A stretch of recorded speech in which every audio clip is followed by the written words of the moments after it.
So ayun mga kabiyahe, ayan, tapos na ako mag rides para sa September Bawal Ma-Zero Challenge at itong total distance na aking na-accumulate ngayong araw ay ito ang aking edad.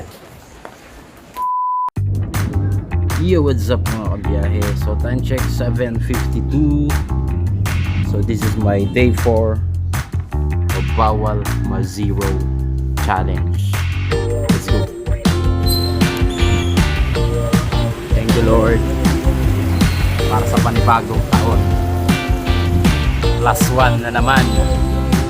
Maraming salamat. Thank you. Ayun, 1.3 kilometers.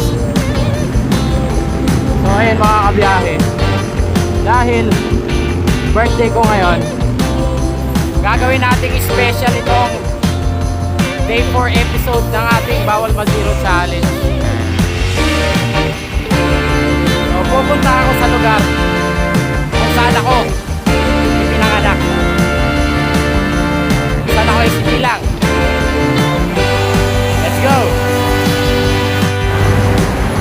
Tapos yung mileage mga kabiyahe, kung ilang taon na ako ngayon, yun yung kilometers na gagawin ko ngayong araw na to. Ayan, unang-una gusto kong pasalamat sa Panginoon para sa panibagong taon at pagkakataon na pinagkaloob niya sa akin ngayon.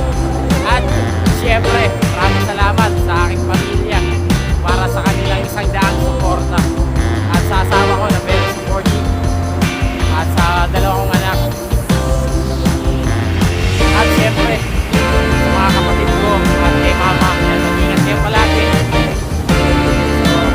At maraming salamat din sa mga supporters ko, at lalong-lalo na sa aking mga sponsors. Thank you so much sa walang sawang pagtitiwala at magbigay ng suporta. Thank you.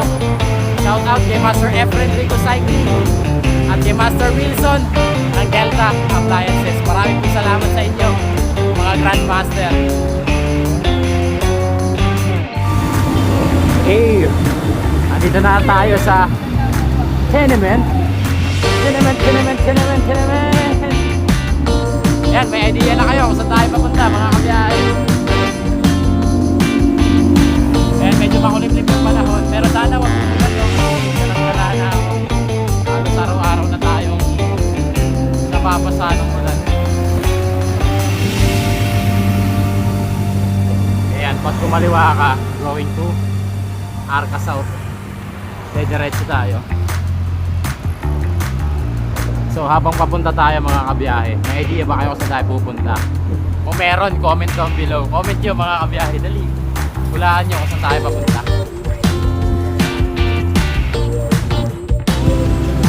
Ayun, malapit na tayo mga kabiyahe. Diyan tayo, napasok tayo sa Purok Uno, dyan sa bahay.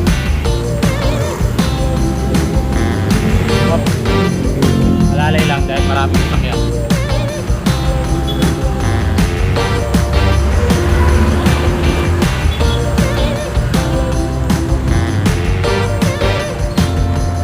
Ayun, mahirap manok.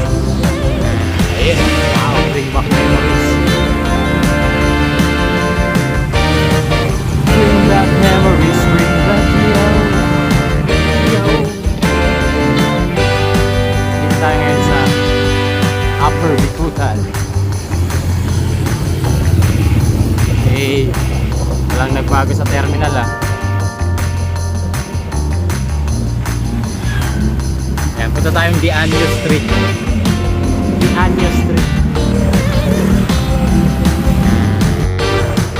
So ayun, Dianyo Upper Bikutan. It's been a while, no?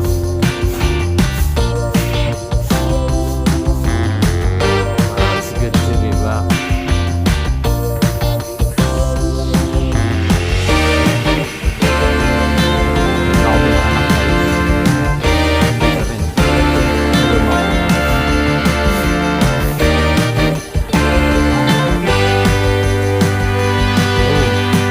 Tarik na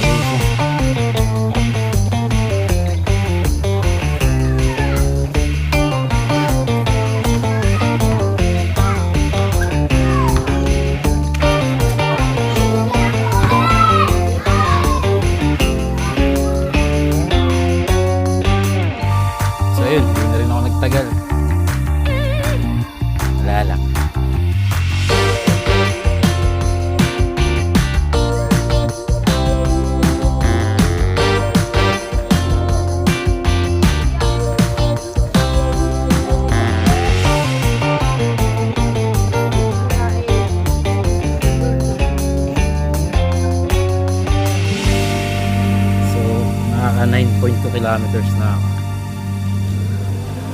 Dito tayo sa Plaza Uzano. Punta tayo dito. May computer shop din sa second floor. Ewan ko lang kung bukas pa ba. Shout out kay Master Armin. Ayan. Doon ako madalas natutulog. Nagko-computer pala. Magbabayad ng PC. Tapos matutulog lang. Ito. Uzano. Plaza Uzano.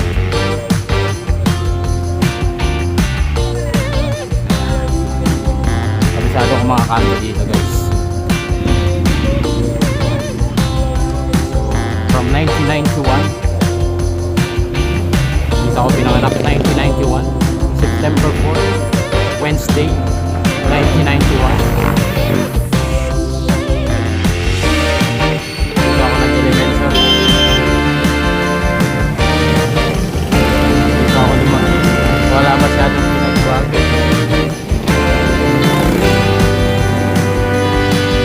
Uwi na ako. Ito tayong ano. Purok size. May tingnan. Tayo dadan.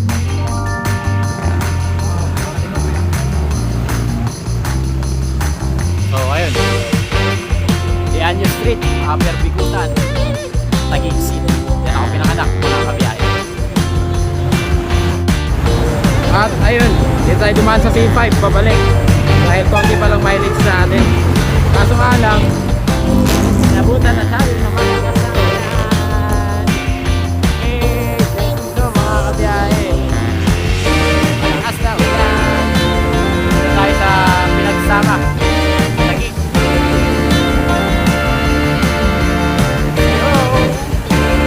Traffic. Wet ride na naman, pambira. Market again. So nakaka 19.3 kilometers na tayo mga kabiyahe. Dahil lang ako ng 38th Street. Mag-ano lang tayo. Mag-isang ikot. Tapos uwi na. Let's go! Wala nang ulan dito. Solid talaga, BTC.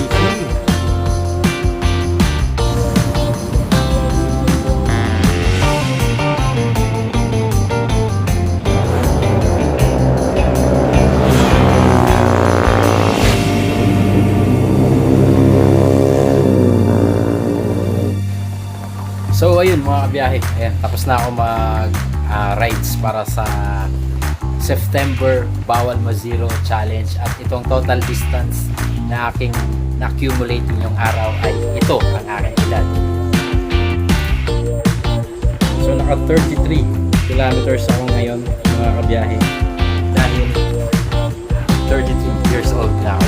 So hanggang dito na lang. Maraming salamat sa panonood. Peace. I'm out. Thank you for watching. Bye bye.